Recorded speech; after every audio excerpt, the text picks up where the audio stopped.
Okay, so a lot of these you could get in the calculator.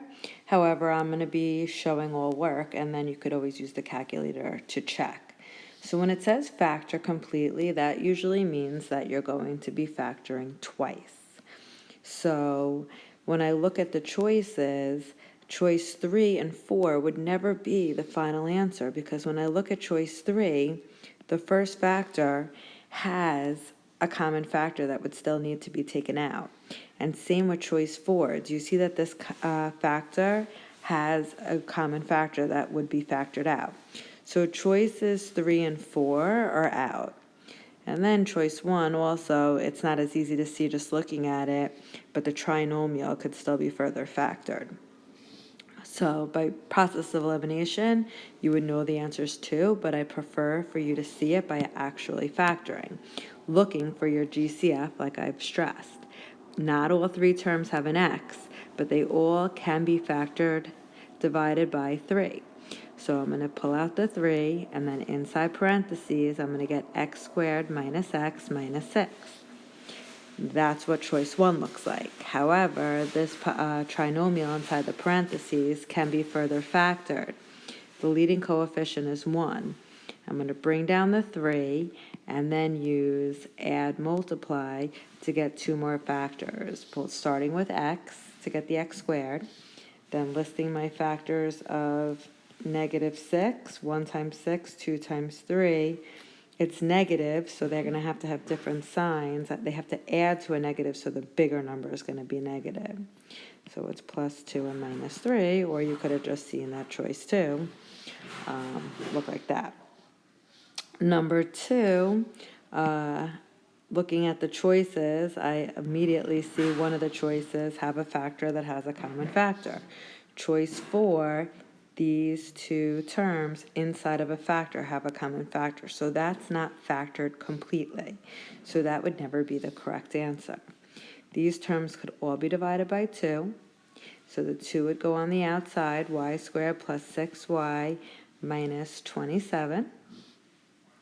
And then I would bring down that 2, and inside parentheses, find the two factors that would multiply to negative 27, add to 6. So I'll put y times y to get the y squared. List factors of 27, 1 times 27, 3 times 9.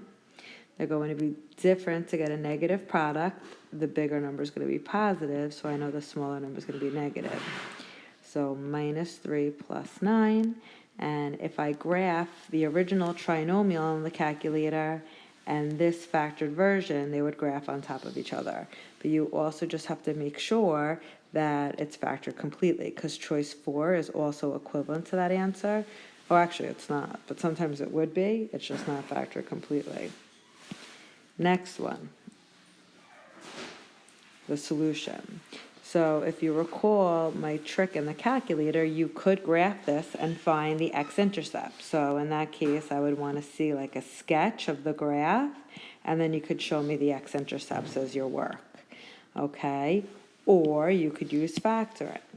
So this time it wants a solution.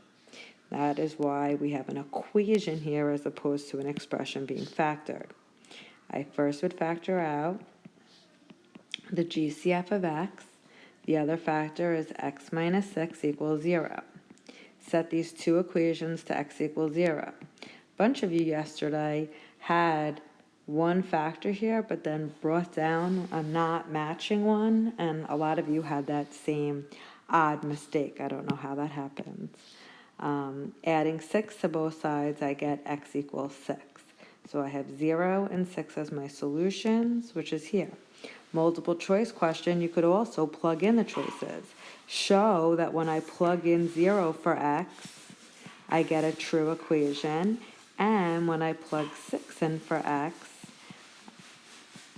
this also is equal to 0. Check and check.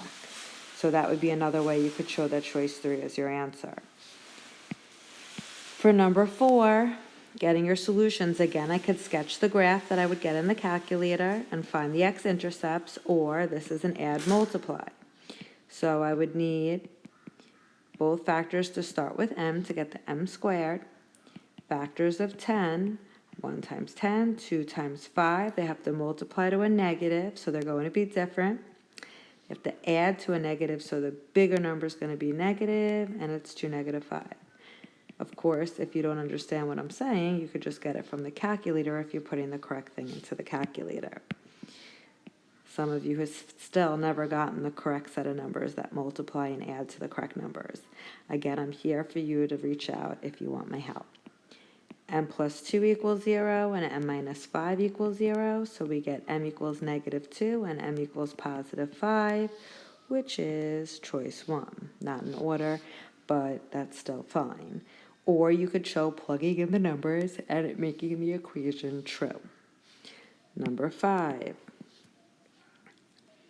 Again, trinomial, leading coefficient 1. This is another add multiply. So I'll set them both up with the factor starting with x to get the x squared. Numbers that multiply to 12. 1 times 12, 2 times 6, 3 times 4. It's negative 12, so they're going to have different signs. They have to add to a negative, so the bigger number is going to be a negative. Which ones also add to negative 4? 2 and negative 6, so plus 2 minus 6.